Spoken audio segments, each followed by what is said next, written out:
Birla industrial and technological museum ও department of youth service and sports এর যৌথ উদ্যোগে আর্টিফিশিয়াল ইন্টেলিজেন্সের একটি সেমিনার অনুষ্ঠিত হলো টেক্সটাইল কলেজের সেমিনার হলে। মুর্শিদাবাদ জেলার প্রায় 50টি স্কুল অংশগ্রহণ করে এই প্রদর্শনী অনুষ্ঠানে। বিভিন্ন স্কুলের ছাত্রছাত্রীরা তাদের প্রদর্শনী দিনভর প্রদর্শিত করলো।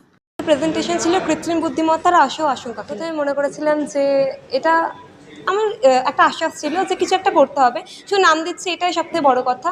কোনো একটা পজিশন পাওয়া এটা ম্যাটার করে। বলবো যে কৃত্রিম বুদ্ধিমত্তা আমাদের প্রত্যেকের জীবনে একেবারে অপ্রয়োজনীয় সেটা না, প্রয়োজনীয়, আমাদের ব্যবহার করতে হবে। অবশ্যই কৃত্রিম বুদ্ধিমত্তা না ব্যবহার করে আমরা পারবো না, কিন্তু অবশ্যই করে একটা লিমিটেশন রেখে ব্যবহার করা উচিত প্রত্যেকেরই।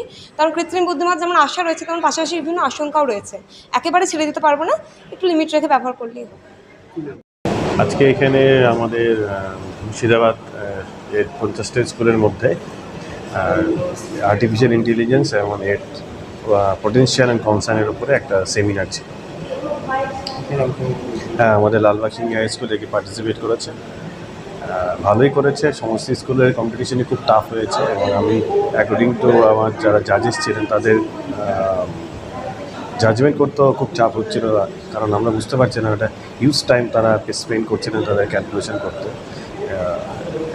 সারাদিন ব্যাপী আর্টিফিশিয়াল ইন্টেলিজেন্স বর্তমানে একটা খুবই অভিনব একটা বিষয় আমাদের কাছে আসছে এবং একটা মডার্ন কনসেপ্ট।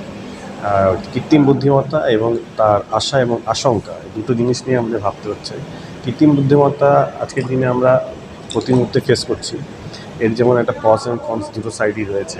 ভালো মন্দ নিয়ে আমাদের এগোতে হচ্ছে, সেটা আমাদের অ্যাপ্লিকেশনের উপরে এবং আমাদের চিন্তাভাবনার উপরে আমরা কী করে কৃত্রিম বুদ্ধিমত্তাকে প্রয়োগ করবো, তার উপরে আমাদের আগামী প্রজন্ম তার সুফল পাবে। কারণ প্রতি মুহূর্তে আমরা যেমন এর কাছ থেকে আমাদের বিভিন্ন রকম অ্যাডভান্টেজ পাচ্ছি, আমাদের সুবিধা হচ্ছে, তার সাথে সাথে কিছু আমরা অসুবিধার সম্মুখীন হবো আগামীতে। কারণ কৃত্রিম বুদ্ধিমত্তা আমাদের যেমন খুব স্বল্প সময়ে অনেক কিছু ক্ষেত্র তৈরি করে দিচ্ছে, চিকিৎসা ক্ষেত্রে, পেস রিলেটেড কাজের ক্ষেত্রে, ক্যালকুলেশনের ক্ষেত্রে, গবেষণা কাজে, কৃষিবিদ্যাতে, স্বাস্থ্যে, ট্রাফিকে, বিভিন্ন ক্ষেত্রে কৃত্রিম বুদ্ধিমত্তা অপরিসীম তার প্রয়োগ করে যাচ্ছে। কৃত্রিম বিনোদনের ক্ষেত্রেও এটা একটা বিরাট জায়গা তৈরি করে দিয়েছে। পাশাপাশি এর যে খারাপ দিকগুলো সামনে চলে আসছে, তা এত অল্প সময়ে কৃত্রিম বুদ্ধিমত্তা এত বেশি কাজ করতে পারছে, যার জন্য কী হচ্ছে যে আগামীতে হয়তো কর্মসংস্থানের একটা বিরাট ঘাটতি দেখা যাবে, কারণ প্রচুর লোক কাছ থেকে বেরিয়ে যাবে। দ্বিতীয়ত, কৃত্রিম বুদ্ধিমত্তা প্রয়োগ করে কিছু হ্যাকার্স তারা আগামীতে মানুষের গোপনীয়তা, তার অ্যাকাউন্ট এবং তার বিভিন্ন রকমের সমস্যা তৈরি করতে পারবে, তৈরি করে থাকবে। কৃত্রিম বুদ্ধিমত্তা যদি এভাবে ম্যাল প্র্যাকটিসের মধ্যে ঢুকে যায় বা খারাপ লোকের হাতে চলে যায়, তাহলে আগামীতে পরিবেশ উন্নতির থেকে অবনতির দিকে বেশি যাবে। তাই আমাদের কাছে বিরাট সচেতনতার মধ্যে দিয়ে এগোতে হবে যে কৃত্রিম বুদ্ধিমত্তা যেমন আমাদের ভালো দিক, তেমনই এমনভাবে আমাদেরকে একে নিয়ে চলতে হবে এবং এটাকে নিয়ে আমাদের সবসময় কনসার্ন থাকতে হবে যে এটা যেন খুব খারাপ লোকের হাতে না পড়ে এবং এটা যেন আগামীতে আমাদের নতুন প্রজন্মের হাতে যেন এটা খুব সুন্দরভাবে এগিয়ে আসে।